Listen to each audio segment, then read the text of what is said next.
Let me start by sharing two things I've learned about rejection as a creative. Number one, rejection is not a reliable measure for quality. Not everything that's selected is great, and not everything that's rejected is bad. You see, the real damage of rejection is not what happens externally. It's often what happens internally. It's not the no, essentially. It's what happens after the no. The silence, not getting feedback, and often what that does to the mind.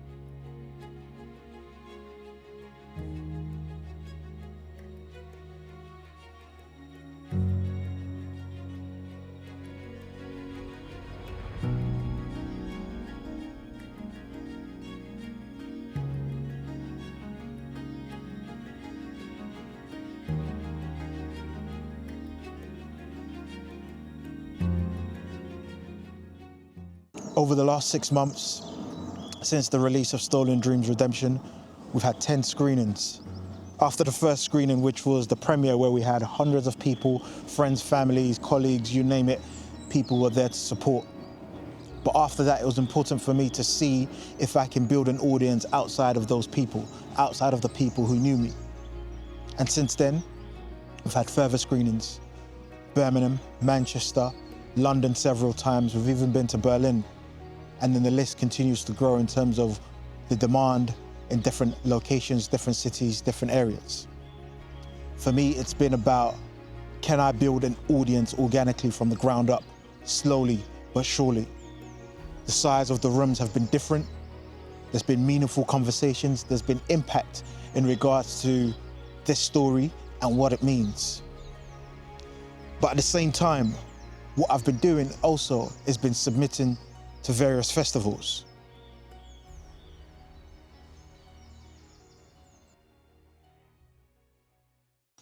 You see, it's been two parallel experiences. On one hand, I'm taking ownership. I'm booking the venues. I'm investing the money in regards to paying for those venues. I'm investing the money in regards to marketing, promotion, making sure that we fill up those rooms. And when those rooms are full, it's about watching other people watch the film, seeing how they take it in after the film is done. It's about having those conversations with the cast, with the crew that helped create the films, with the audience who turned up to speak about what it means to them, to hear their reviews, to hear the impact that it can have in the community. And then on the other hand, it's the submissions to the film festivals. And with that, it's you're paying for this, and it's that hope that you're selected, because that's why we do this, right? It's that hope that you're selected, and it's a long wait often. Not knowing who's going to be on the panel of selecting it, but you do what you need to do and you let it go. And over time, as we're screening and I'm taking control over there, now we're getting responses. And you know what that response is often? It's the rejection. It's the not being selected. And it's the same lines often which says that we've had a huge amount of people who have submitted, and unfortunately we cannot take everybody on, which makes perfect sense. But often on this side, you feel a lack of control. There's not much you can do about it, but often just dust yourself off and wait for the next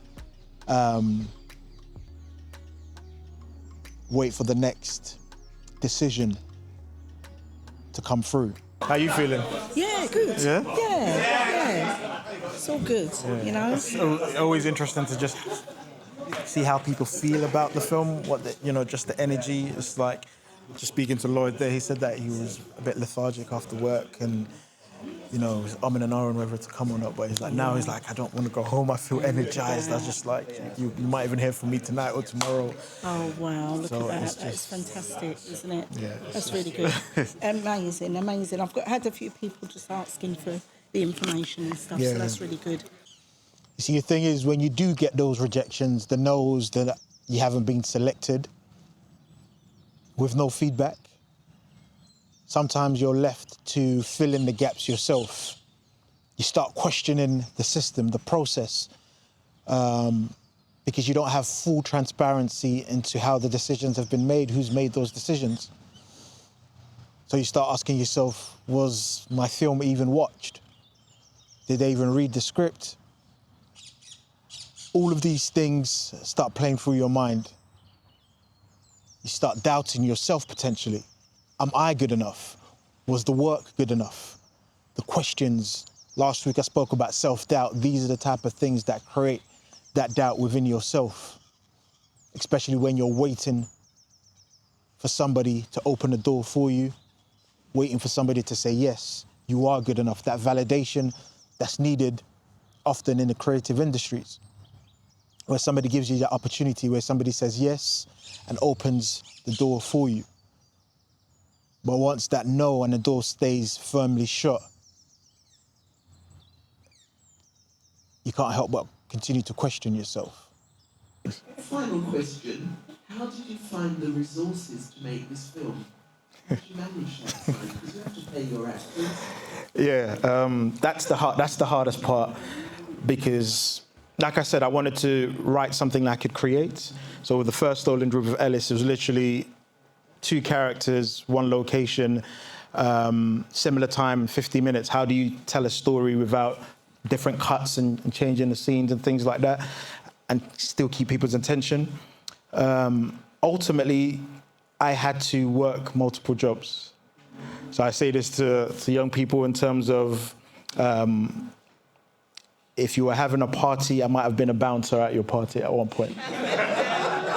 If you ordered something from Amazon, I might have delivered your package.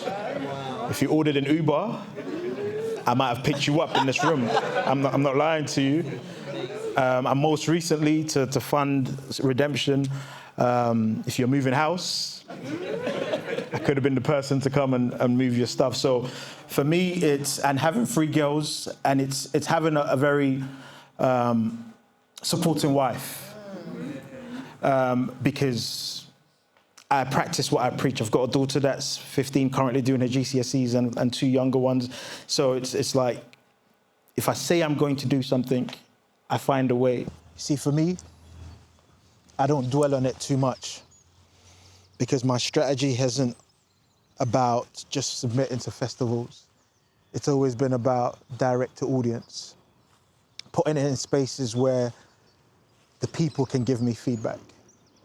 I can see the direct responses from the audience, see what impact it's creating, and learn more about myself as a writer, director, and a creative. And I think all of that will only help me get better, because that's what this is about, being better at what I'm doing, and most importantly, just getting the story out there and bringing it to life one way or the other. So I don't put all my eggs in one basket. I'm sure there's going to be many more rejections, and at the same time, I'm going to keep getting feedback. I'm going to keep putting my story out there. I think it was an amazing film. I think the acting was amazing. I love the story and the fact that there are consequences to actions, and a lot of people don't see the aftermath of knife crime and what happens when people do things that they don't realise they're doing until after. So I think it was a really good film. At the same time, I understand why that route exists. It serves a purpose, all right? Because festivals, key influential peoples, producers, all of these people can accelerate everything. They can get you into rooms that you have no access to. They can put things in place where your story can now be there for the masses, where it's in front of millions of people. They can kickstart your career, essentially.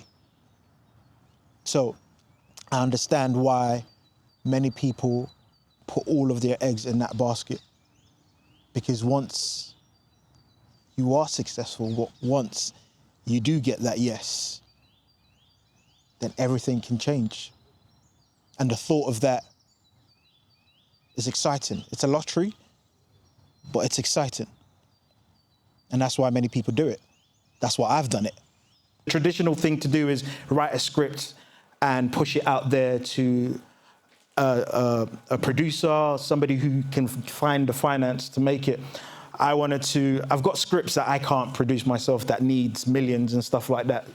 But at the same time, I wanted to write scripts that I can produce myself and just keep working, essentially. And whenever the time is right, if the time is right, then we can have those conversations, but I guess on my terms, because I would have created an ecosystem and built my own audience. And with the help of everyone in this room, for instance, a prime example, you came to Brixton and now this existed, essentially. Somebody else came to Manchester and then that's how we did Birmingham, for instance. So it's like when people see it, it's like they can help open doors because they connect with the story and the vision, essentially. That's really good, you know. So I think, everyone, we need to remember this man because, you know, when I think about Spike Lee, he started somewhere and you're the same in the sense that you've started somewhere and you're not saying to yourself, I haven't got the resources so I can't do it. Yeah. I will do it anyway. Yeah. And by any means necessary. Yes. For me, it's always been about the story.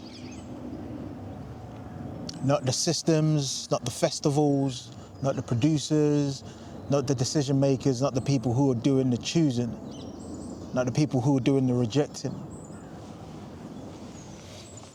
But it's always been about the story.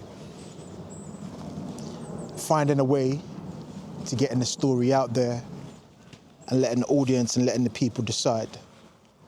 Because like I said, the story is the most important thing. It's the most important thing, and it's the thing that I care about the most. And the power of the story, like I mentioned, and the potential impact it can have on society, on communities, on individuals is hugely important. So for me, it's always been about the story and finding a way to getting the story out to the people it matters the most.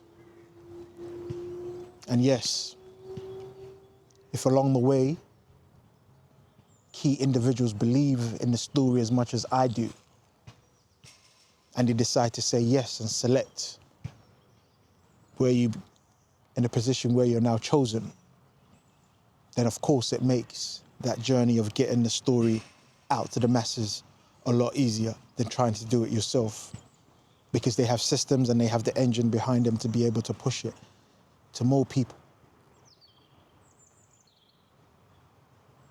But ultimately, with or without them, if I believe in the story, then we take a chance. Honestly, it was extremely moving, and I'm glad that I came here today because I didn't actually know what restorative justice was, so I learned something new, and seeing the story like this and in real life, I have seen my family members and cousins and people like that in my life who have actually experienced the story, and it was, I think, reflected extremely well and moved me in a way where I didn't expect to basically tear up today, but I did. So, yeah, it was great. Thank you so much. Yeah. I haven't reached the top of the mountain yet, but I'm going to keep climbing. Still trying to figure it out. Still learning. Still connecting. Will it be successful? I'm not sure. I can't tell you to follow my path, because I don't know where it's going to lead me. Potential success? I don't know. We'll find out. Keep watching. Next week, I have a major planning and a rewrite ahead of me because one of my returning cast members has decided to go in a different direction for her creative future. So that individual will not be featuring in Stolen Dreams Legacy. So I don't want to recast that role. So I have to think of a new way to solve that problem. See you next week.